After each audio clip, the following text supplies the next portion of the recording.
This week on the Writers Detective Bureau, StayHomeWriMo, public health, DEA cases, and more counter-surveillance. I'm Adam Richardson, and this is the Writers Detective Bureau. Welcome to episode number 84 of the Writers Detective Bureau, the podcast dedicated to helping authors and screenwriters write professional quality crime-related fiction. This week, I'm answering your questions about the new StayHomeWriMo initiative, how law enforcement works during a public health crisis, whether DEA discloses case info to local cops, and how one might spot surveillance in a restaurant. I need to thank Gold Shield patrons Deborah Dunbar from DeborahDunbar.com, CC Jameson from CCJameson.com, Larry Keaton, Vicky Tharp of VickyTharp.com, Chris Ann, Larry Darter, Natalie Borelli of NatalieBorelli.com, Craig Kingsman of CraigKingsman.com, Lynn Vitale, and Marco Carocari of MarcoCarocari.com for their support. And I also need to send a big thank you to my Silver Cufflink and Coffee Club patrons as well. You can find links to all of the writers supporting this episode by going to the show notes at writersdetective.com/84. And to learn about setting up your own Patreon account for your author business or to support the show for as little as $2 per month, visit writersdetective.com/Patreon, Patreon.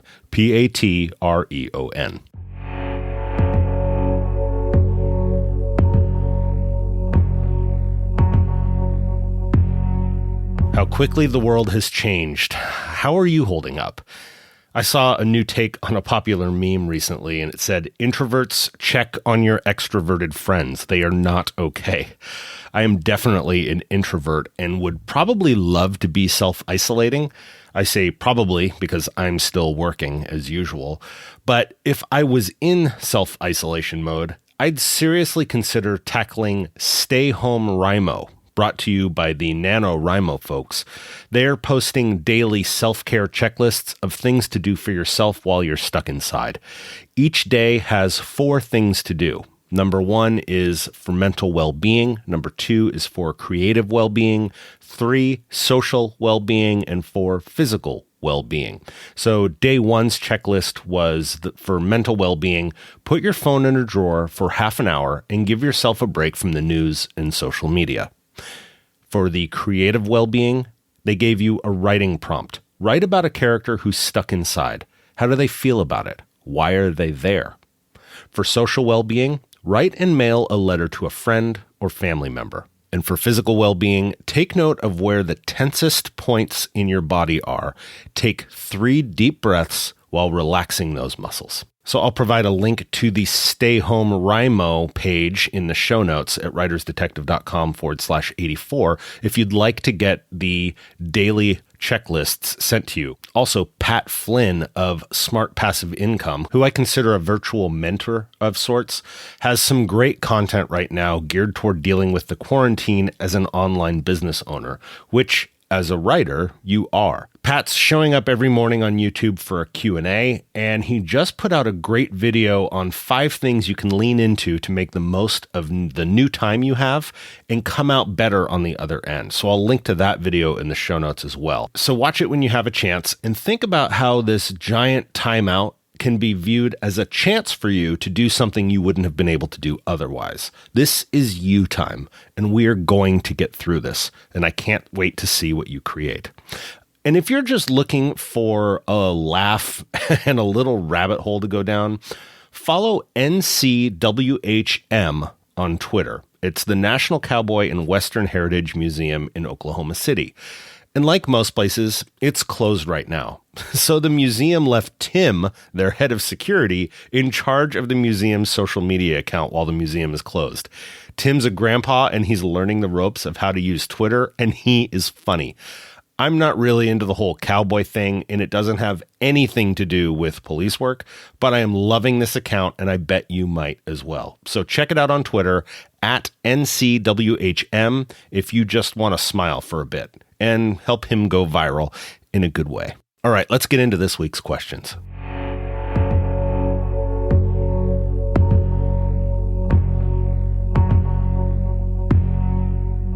Anita Rogers writes, keyword, public health crisis. Not sure if anyone has brought this up, but for those LEOs and support staff still on active duty out there, how is a situation like our current health crisis handled? In other words, how on earth can police and first responders do their jobs in this type of situation? How do you keep yourself safe? And as an aside, thanks for braving the front lines. I do pray for you.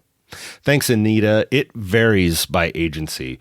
Some agencies are closing the front lobbies of their police stations to the public, and the more routine police reports are being made by telephone or via online reporting. And also, the cops on the street are being less proactive and more reactive. I've noticed a significant decline in the amount of radio traffic on the police radio over the last few days. The cops are still out on the street and maintaining a visible presence, but they are far less likely to stop a car for a taillight violation now than they would have probably a week ago. Reality, though, is that we are always at risk to contracting disease just due to the sectors of the population we routinely encounter, regardless of the pandemic du jour. So we're always mindful of what we might be exposed to when it comes to disease. Things like being taught how to properly doff, meaning take off, latex gloves to prevent contamination are taught as part of field training, which, by the way, is done by pinching one glove at the back of your first hand. So being right-handed, I tend to remove the left glove first in this manner. So pinch the glove at the back of your left hand and then pull it off inside out. So now that the left glove is now inside out in a ball in your right hand, now use the index finger on your bare left hand. Tuck that finger up under the edge of your right glove on the back of your right hand near your wrist. Again, pulling down to turn the glove inside out. By doing so, the balled up left glove is inside your now balled up right glove, trapping all the gross goo inside. So yeah, we encounter all sorts of gross public health hazards as a daily part of our job. In my first year on the job, I remember booking this one guy into jail. And part of the booking process is for the arrestee to answer a medical questionnaire. And he replied yes to the question, "Do you have TB?" I'm sure you're aware that tuberculosis is an ATD, an aerosol transmissible disease. So ever since then, I don't care if it's 20 below zero or it's raining outside. Anytime I'm transporting a prisoner, the rear windows are open. And back then, I could only crack the windows because we didn't have bars on the backseat windows like we do now. And then I also always keep the plexiglass divider between the front and back seats shut as well. Fortunately, I don't drive a patrol car very often now. Some patrol cars may have spit nets as part of the gear that they carry in the trunk. So it's similar to a surgical mask, but it covers the whole head that we can put over the heads of arrestees that insist on spitting on us. Last time I had a spitter, I didn't have one of those spit nets, so I just pulled the front of his shirt up over his head and drove him to jail. But I'm pretty sure my administration wouldn't approve of that tactic these days. Let's see, what else? I've had to throw away uniforms because they were covered in someone else's blood. I've contracted a staph infection as a result of shutting down a really nasty Asian massage parlor a couple years ago. And another detective contracted MRSA during that same search warrant. Now, whenever I get run down from fatigue and stress, that staph infection tends to resurface around my chin or jawline. So that's another gift that keeps on giving. And that's why some diseases like TB, hepatitis, HIV, and so on are written into the labor code as being presumptive for workers' comp for first responders, meaning if I come down with hepatitis, it's presumed that I contracted it as a result of work, and I don't have to prove that it happened at work. So right now there's a push for COVID-19 to be deemed presumptive for workers' comp. But as the law stands right now, I'd have to show it likely that I contracted it through work if I end up getting it. It isn't actually presumed according to the law. Over the next few weeks, I'm sure most of us will become aware of people in our family or our network of friends and coworkers that will come down with COVID-19. Currently, my nephew Doug, who manages the Writer's Detective website, and his wife were both confirmed to have COVID, and she's pregnant too. So we're very concerned about their health right now, and I'm sure you guys are dealing with the same stuff. The tidal wave is definitely coming, and the way many police departments are trying to flatten the curve is by having their detectives stay at home and telecommute as best they can by getting caught up on reports and doing interviews over the phone, that kind of thing.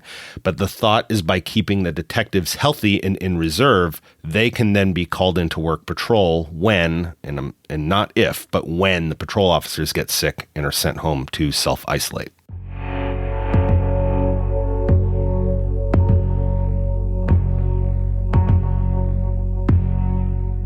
All right, moving away from the public health stuff for a break.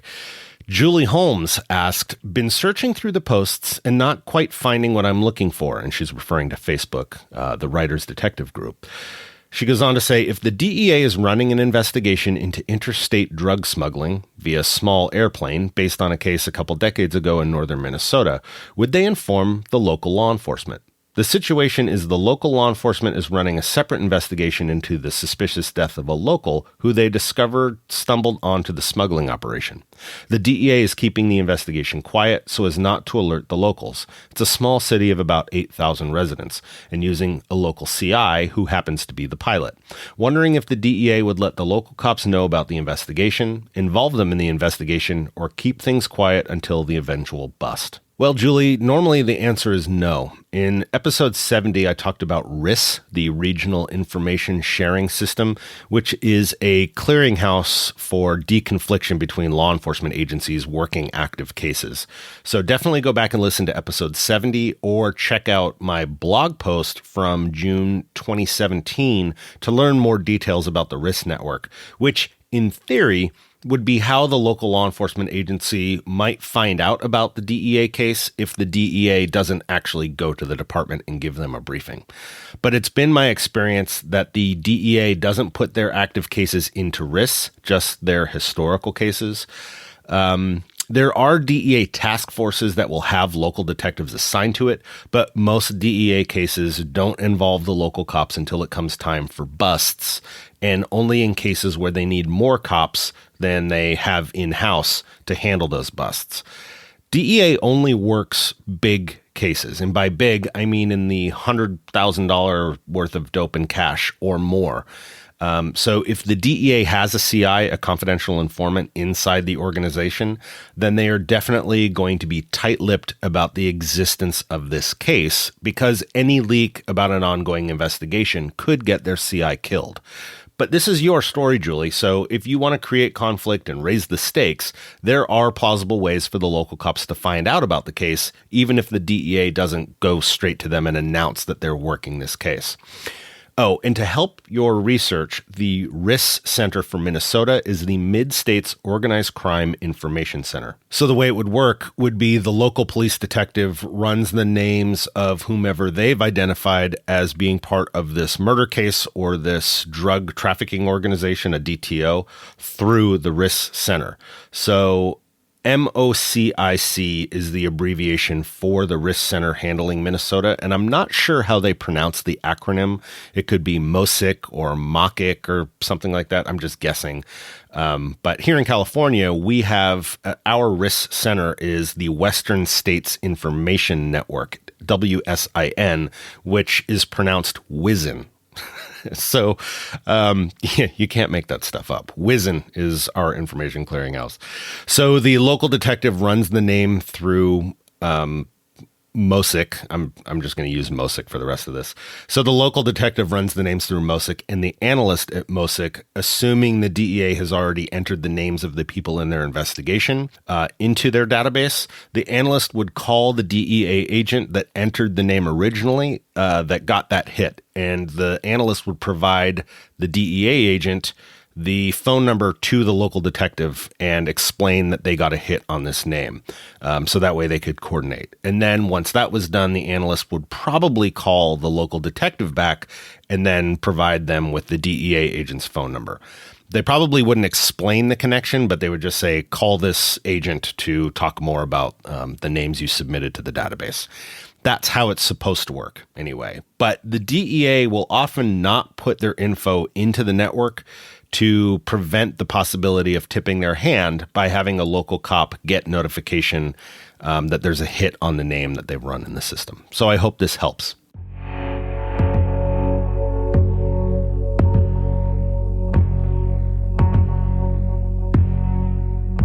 Alicia Richardson, no relation, writes, "Hello, hope you're safe and healthy. I have a question about surveillance spotting. I have a scene where my main character, a retired homicide detective, is in a restaurant for Sunday brunch. Also at the restaurant is an IRS special agent who's surveilling another character. What kinds of actions might set off her radar and cause her to wonder who he is and why he's there? Thank you." Good question, Alicia. The biggest indicator would be the IRS agent hurrying to leave pretty soon after the target of the surveillance leaves, along with placing a food order that wouldn't take too long to receive.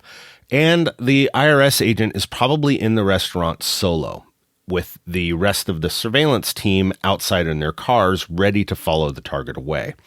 The real question, though, is whether the IRS agent would actually go in the restaurant in the first place. Obviously, this is your story, so you can write it however you like. But I've done thousands of hours of surveillance and only ever followed someone in a restaurant a handful of times. And there are a few reasons why. Number one, we don't want to be seen. If the target sees me in the restaurant and then sees me in their neighborhood the following day or in the car next to them on the freeway, we're on our way to getting our surveillance burned. And then more importantly, what is actually gained by going into the restaurant from an investigative standpoint? If they think there's a meet that's about to happen and they need to identify who the target is meeting, that might make sense. But if they're just following the target around town, they probably wouldn't go in the restaurant at all. And lastly, a retired homicide detective who did spot a surveillance team would likely do and say nothing about it. She might smile to herself knowing that she can still spot a surveillance, even in retirement, but she'd leave the good guys to keep doing the good work without any interference. Thank you so much for listening this week. This show is powered by your questions. Send them to me by going to writersdetective.com/podcast. And don't forget to work on growing your mailing list. It is the single most important thing you can do to build the money-making side of your author business. The only mailing list tool I use is ConvertKit. And for a limited time, ConvertKit's free plan now includes an unlimited number of landing pages, unlimited emails to your first 500 subscribers, plus, you get access to Creator Pass, which are 2 courses filled with the teaching and tools you need to build your business. It's all free if you sign up through my affiliate link.